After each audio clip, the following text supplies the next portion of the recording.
വാഴ ടൂവിന്റെ box office കുതിപ്പിന്റെ updates ആണ് ഇപ്പോൾ എല്ലായിടത്തും.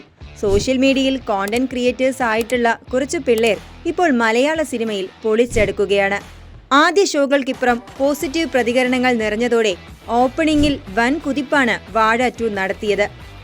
വാഴ 2 ആദ്യ ദിനം നേടിയത് 10.5 കോടി എന്നാണ് നിർമ്മാതാക്കൾ പുറത്തുവിട്ട കണക്ക്. കേരളത്തിൽ നിന്നും മാത്രം 5.2 കോടി രൂപയാണ് ചിത്രം നേടിയത്. കേരളത്തിൽ ഈ വർഷം ഒരു സിനിമ നേടുന്ന രണ്ടാമത്തെ ഏറ്റവും മികച്ച ഓപ്പണിംഗ് കളക്ഷനാണിത്. ആട് 3 ആണ് ഈ വർഷത്തെ ടോപ്പർ. ആകെയുള്ള മലയാള സിനിമകളിൽ ഹാഷിറാൻ ടീമിന്റെ ഈ സിനിമ 14ാം സ്ഥാനത്താണ്. ചില്ലറ നേട്ടമൊന്നുമല്ല ഇതെന്ന് ഓർക്കണം. എന്നാൽ കേരള ബോക്സ് ഓഫീസിൽ കളക്ഷനിൽ ഒന്നാമൻ ആരെന്നറിയാമോ? അത് നമ്മുടെ ലാലേട്ടന്റെ എമ്പുരാനാണ്.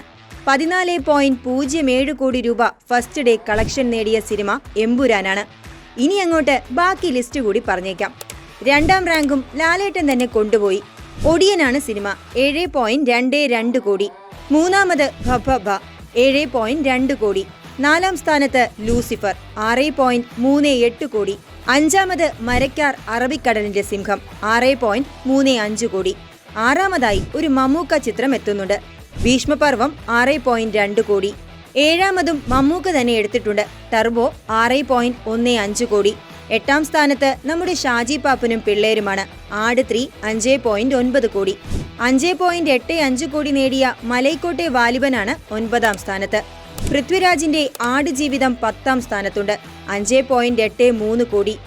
11ാം സ്ഥാനത്ത് കിങ് ഓഫ് കൊത്ത 5.75 കോടി. 12ാമത് നിവിൻ പോളി ഒരു എൻട്രി നടത്തിയിട്ടുണ്ട്, കായംകുളം കൊച്ചുണ്ണി 5.22 കോടി. അടുത്തത് വാഴ 2വിന് തൊട്ടു മുകളിലായി, അതായത് 13ാമൻ മാമാങ്കമാണ്, 5.21 കോടി. 14ാമത്തേത് നേരത്തെ പറഞ്ഞതുപോലെ വാഴ 2 5.2 കോടി. ഇനി 15ാം സ്ഥാനത്ത് ആരാണെന്നറിയണ്ടേ? അത് 5.1 കോടിയുമായി നമ്മുടെ ലാലേട്ടൻ തരുൺമൂർത്തി ചിത്രം തുടരുമാണ്. ഇപ്പോ മനസ്സിലായില്ലേ വാഴ 2 നേടിയത് ഒരു ചെറിയ നേട്ടമൊന്നുമല്ലെന്ന്.